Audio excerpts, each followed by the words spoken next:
Hey everyone, welcome back to our channel. In today's video, I'm going to show you how to link a YouTube video to your Facebook page. It's very quick and easy, so let's get started. First, you have to open your preferred web browser and type in www.youtube.com.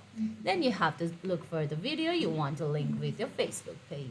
Once you do that, you have to open the video and tap on share, then copy the link.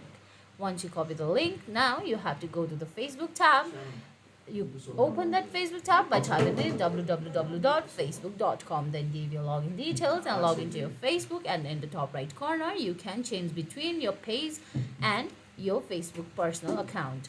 You have to open your Facebook page, then you have to look for the posting what's on your mind posting option. Paste the URL. Facebook will automatically generate a preview of YouTube video. Add any additional text, comment, or hashtag to provide context or engage your audience.